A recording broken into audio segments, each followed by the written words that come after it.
And that's all he ever knew about Sirius Black. And he sees that Harry's mourning him, and he is to be mourned. That just, forget it. That sold me on him forever.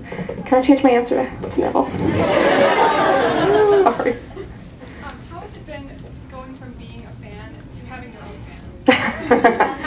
It's really strange. The question, if you couldn't hear, was how has it been going from being a fan to having my own fans? Because in many ways I don't feel like I have my own fans. I know you guys are here and you would qualify yourself as fans, and I'm very grateful for that, and I'm not saying, but it's really just getting to experience to a larger extent what we're all going through and getting to share it.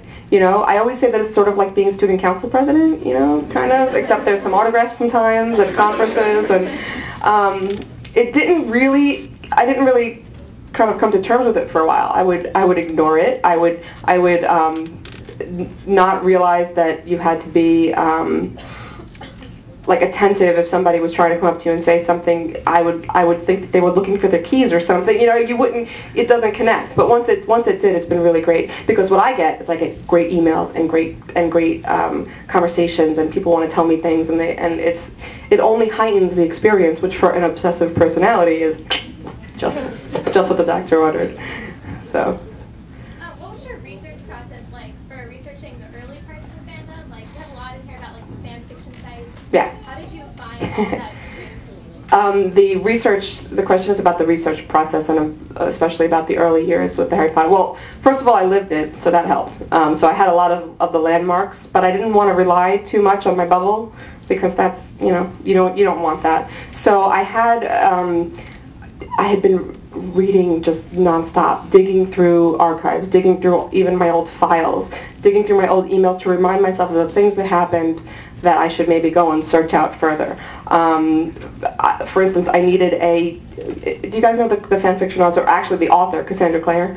She does Mortal Instruments series, and yeah, well, she started as a enormously popular Harry Potter fan fiction author, the Draco trilogy, and she had this blog that was enormously popular as well. And so then she would post on her blog, and all of a sudden it was like being an opinion maker in the Harry Potter fandom. It was being a BNF, as they call it. And she posted about Harry and the Potters in September of like 2003 or 4. It's in here. And somehow throughout the course of searching, I realized that the same day Paul said he got a lot of emails out of nowhere about the Harry Potter fan community, he also said one of them said that some fan fiction author mentioned them.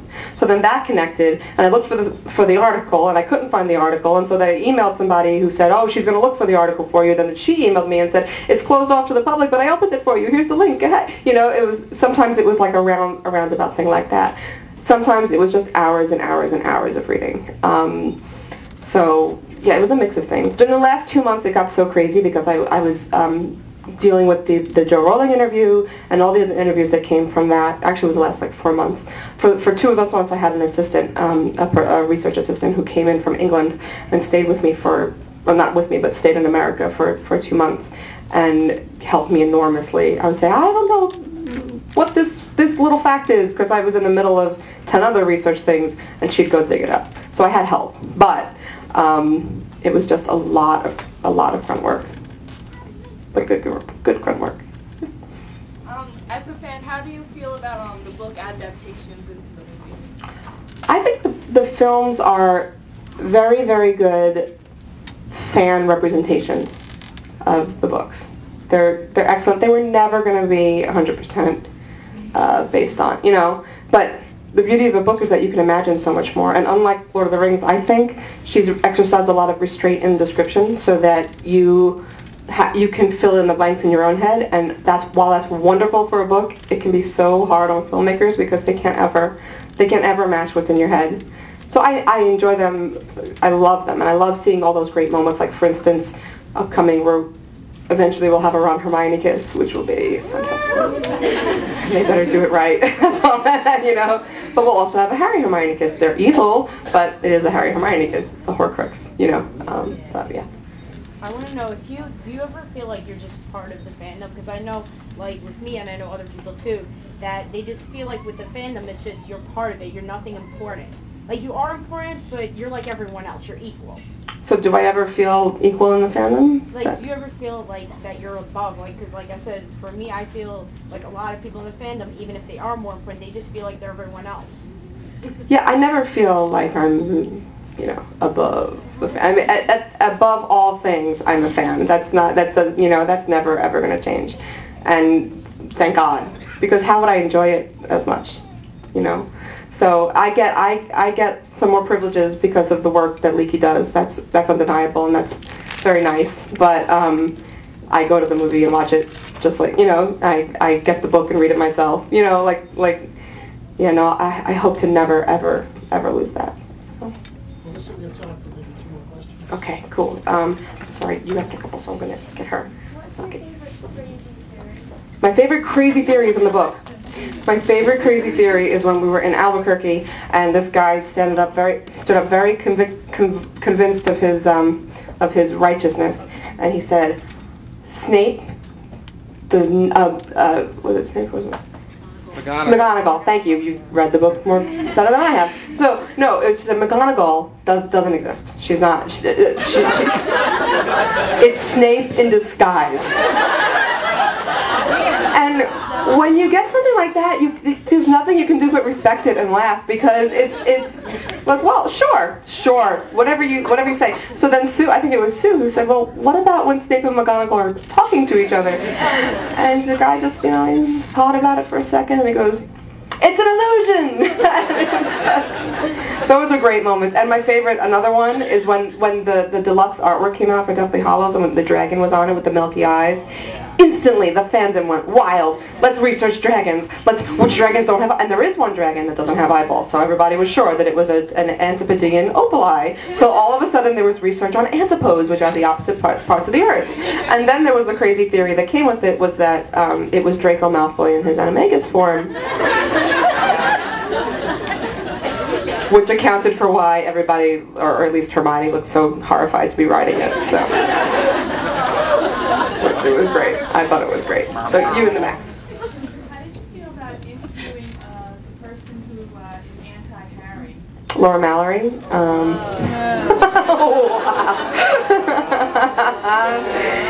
That took a couple of phone calls to get, because she's been abused pretty heavily by hardcore Harry Potter fans, and identifying myself as the webmistress of a Harry Potter fan site didn't gain me a lot of points, but I kept on it, and I finally left a message on her machine that said, I promise that I will be as respectful to you as I can. I'm not calling to make fun of you. I want to talk, And so she said yes, and I went down there, and we had this really strange meeting at an IHOP of all things. But down there where she lives, it's sort of like, I think I said this in the book, it's sort of like Walmart, IHOP, Eckerd, and that kind of repeats. So, and Ruby Tuesday. Let's not forget Ruby Tuesday. We were supposed to meet at a Ruby Tuesday, and it got very confusing. So, sitting with her, it was really strange. There was a constant pull between, I hate you. You're telling people these books are evil. Why? And then another part of you was going, but maybe she could just understand. And then another part of you feels like, well, she's just a good mom. She's just trying to do what she feels is right, even if what she thinks is right is crazy, So it was really conflicting, and I hope that comes out. It was really hard because we were both getting really frustrated with each other. And I had somebody in a very condescending manner tell me right before I went down there, now remember, you're not going down to change her mind, you're going down to be a reporter. And I thought to myself, well, sure, and that was the intention, But once you sit there, it was impossible not to try to change her mind. Like, you must know, if you read these books, if you could just get past the magic, you might actually really like them, And it got really hard to stay on topic and ask her the questions I wanted to ask without imposing my view on her. But I'm really glad I did it, and I'm really glad she said yes. And Jo said that to me too. She said I was really pleased to say that she said yes. And then she said she thought she was insane. So. Thank you, Melissa. Thank you.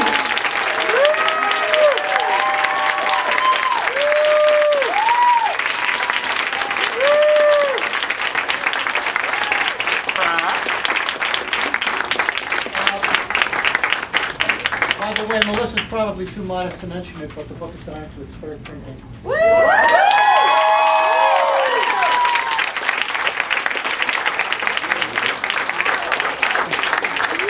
Okay, the way we're going to do this